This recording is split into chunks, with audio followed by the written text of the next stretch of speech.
Feliç Dia de la Dona. No és que m'agradi molt a mi el Dia de la Dona, perquè tampoc celebrem el de l'home, el del peix, el del nen o el del sol, però bé, és igual. Ens va molt bé per parlar de nosaltres i per parlar de les mil encara injustícies, no?, que hem de patir. Per això avui volia fer una petita història de la dona que us regalo a tots vosaltres des de casa meva. Vaig a compartir pantalla i anem a començar amb aquesta petita història de la dona que m'agradarà molt de compartir amb vosaltres per veure com s'ha representat a través de l'art. Fixeu-vos-hi, petita història de les dones. Molt bé, comencem. Només perquè ho veieu. A Grècia la dona no tenia representació ni econòmicament ni jurídicament, per suposat, no votava la dona, no votaven els esclaus o no votaven els estrangers, vull dir, estava en aquesta línia, per dir-ho així, era considerada com un esclau a nivell jurídic i sempre podia ser repudiada, sigui pel seu marit, en el cas de que la repudiés, o pel mateix pare. Patia constantment violència de gènere, tal com es pot veure en els raptes de Zeus, que el que fa és bàsicament violar a les altres, a les nimfes, etc. La dona, des de sempre, s'ha associat al teixir, al telar. Maria fila, Maria la Verge, Maria fila, les dones filen, les dones estan a casa, pareixen i filen. Són aquests els únics atributs que se li donen a la dona. I pobra de la dona que no pugui parir, perquè llavors ho té molt malament. En moltes societats és expulsada. Les violacions que us deia són com aquestes. Aquí veiem una obra de Tiziano, copiada per Rubens després, que és Zeus transformat en un toro que el que fa és raptar a Europa, el nostre continent, rapta a Europa, bàsicament és una violació. Apolo i Dafne, aquesta celebradíssima obra de Bernini, també és una violació. De fet, Dafne no vol ser violada per Apolo i per això es transforma. Quan ell la toca ens transforma en un llorer, però fixeu-vos-hi en la cara d'ella, cada plaer precisament no és. Per tant, la violència de gènere ha estat sempre legitimada, no només pel mite, com aquí veiem amb el rapte de les Sabines, sinó també per la Bíblia, com veurem. Per tant, difícil ho teníem les dones, com aquí veieu, que ens rapten a totes en aquesta obra de Possent i ho passem molt malament perquè ens violen a les guerres, ens violen si ens quedem soles. Les dones no podien quedar-se soles durant molt de temps si estaven vídues o solteres. La dona s'identifica amb el mal. Aquí veiem la caixa de Pandora, Pandora que obre la caixa i som les culpables del mal del món. Com Eva també és la culpable del pecat original, ni més ni menys. L'Esfinx és una dona, Pandora és una dona, Medusa, aquella que mira la gent i la petrifica, és una dona. Som dolentes, sobretot. Bé, hi ha algunes dones que se'n salven de tot això. Són dones que, malauradament, han d'adquirir els atributs dels homes per salvar-se de tot això, com seran les amazones, les guerreres, les dones amazones. Aquestes dones no volien a homes a la seva tribu i només els agafaven, se n'anaven a un poble del costat per copular i si tenien una filla se la quedaven i si no la deixaven anar. Les amazones, Diana també se'n salva una mica de tot això. Diana no vol homes, Diana el que vol és caçar i quedar-se en el bosc. Per tant, quina és la dona que s'independitza? La dona que pren atributs de l'home. Caçadora, violenta, les amazones eren guerreres. Malament anem encara, encara.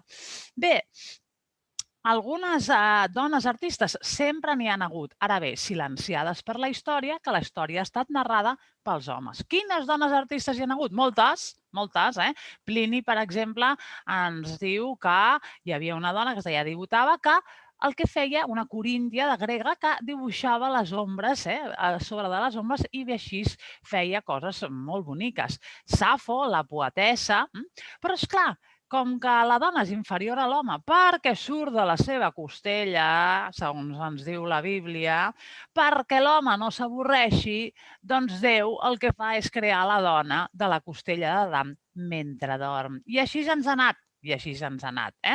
L'origen del mal és Eva, la temptadora, i a partir d'aquí, aquestes obres són fantàstiques, del Renaixement, a partir d'aquí a la dona se la identifica amb el mal, amb el pecat i amb el sexe. Bàsicament serà lasciva i pecaminosa.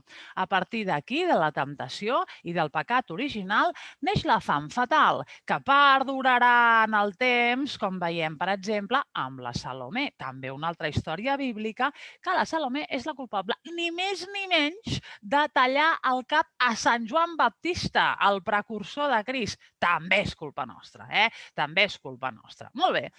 La dona assetjada, la dona violada, la dona violentada d'alguna manera o altra, a la Bíblia apareix moltíssimes vegades com a Susana i els vells, que és una dona que està bàsicament doncs, espiada per dos, el que se sol dir viejos verdes, el que se sol dir dos vells que l'estan mirant i se la volen beneficiar. I li diuen, nena, si et violarem i si no, li direm al teu marit que ets adúltera. Finalment això acaba bé, però Susana i els vells, una neta història d'assetjament sexual, com també ho és Betsabé, aquesta dona tan bonica que veiem aquí, que s'encapritxa d'ella el rei David que veiem aquí. I fins que no l'aconsegueix, no para el tio. I, evidentment, Betsabé s'ha de doblar en les voluntats d'aquest senyor. L'edat mitjana, les monges, les úniques que tenien accés a l'educació. Jo preferiria ser monja a l'edat mitjana. En canvi, les altres, el que són casades, parir, filar, m'enteneu? Per tant, la dona com a mercaderia en el matrimoni de conveniència, amb una dot, on el pare decideix des de petites amb qui s'han de casar, la dona sota el domini jurídic i econòmic d'un pare, sigui el pare, el marit, i en el cas de les monges, senyors i senyores, l'abat superior de l'ordre. Us recordo, evidentment, que les monges no poden ser sacerdotesses. La dona és permanentment una menor d'edat i així interessa que es quedi. En el cas de les dones artistes, no són admeses a la universitat fins al segle XX, senyors i senyores, i tímidament a partir del segle XVIII en certes universitats o certes acadèmies. Algú coneix a Hildegarda de Bingen? Doncs era una monja impressionant de l'època medieval, visionària, metge, física, mística, assessora de reis, d'emperadors. Doncs ningú la coneix ni el tato, perquè la història ha estat narrada per homes. Algú coneix a Ende, la primera pintora de la península ibèrica, que miniava algunes bíblies, com la del Beat de Girona? Tampoc la coneix ni el tato. Doncs això ho tenim a Girona, a la catedral. Valgui la pena anar-ho a veure. La culpa de tot això ho té gent com Sant Agustí, pare de l'Església i principal teòleg medieval, que va dir: por el bien y el orden es necesario en la familia humana que sean los más sabios los que gobiernen. Y por esta clase de sujeción está la mujer de modo natural ligada al hombre, porque en el hombre predominan el discernimiento i la razón. La dona, repeteixo, bàsicament el que fa és lligar-se al mal i a la lascívia, però també, per exemple, Erasme de Rotterdam diu que és boja per naturalesa, o Boccaccio, per exemple, diu que no tenim talent. I així ens va, I vinga, continuem. Molt bé, doncs. Per tant, aquestes serien les dones les que al final s'han de dedicar a les suposades arts menors, perquè les majors els hi deixem en els homes, pintura i escultura. Nosaltres teixim, nosaltres fem ceràmica, cosa que, per altra banda, no entenc per què s'han de considerar com a arts menors, però així s'ha quedat, ara per sort ha canviat una miqueta. A l'humanisme i al Renaixement, Vasari o el germà de Llorenç de Mèdici, Giuliano de Mèdici, per sort ens parlen una mica de que potser la dona té alguna cosa al cap. Però igualment, bàsicament, Erasme, Boccaccio, ens diuen que no tenim res al cap. Per tant, les dones, si són pintores, han de sortir d'una família d'artistes, si no, no tenen accés a res. Sobretot perquè se'ls prohibeix pintar homes nus, però dones nues també. I com que no tenen, bàsicament, representació jurídica, doncs tampoc poden tenir un taller. Així estem.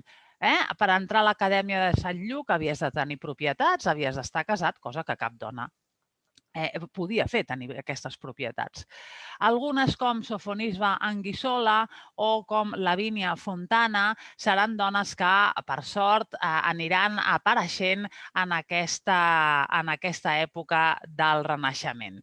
Fins aquí ho deixo. Un altre dia continuo. De moment hem fet una mica aquesta història de la dona fins al Renaixement. Un altre dia farem la història de la dona ja al Renaixement i al Barroc. Que en voleu saber més? Apunteu-vos a les meves classes de cada dilluns que tenim a les 5 sobre les dones artistes. De moment, fins aquí aquest repàs de la història de la dona fins al segle XVI. Només dir-vos que al segle XVIII entren tímidament dones en l'Elisabeth Vigée-Lebrun, etc., en el que seria l'acadèmia. Al segle XIX, una mica més, tot i així, Marie Cassatt, Berthe Morisot van tenir també problemes, dones de l'impressionisme boníssimes que queden absolutament relegades, admirades per Degas, admirades per Manet, però per la resta aquí se queden. No? I ben bé, la primera dona artista que realment és considerada, per exemple, és Georgia O'Keeffe, ja en els anys 30. Tot això ho veurem en aquests petits tastets de vídeo que us aniré fent. Bon dia de la dona, fins aviat i endavant, que vagi bé.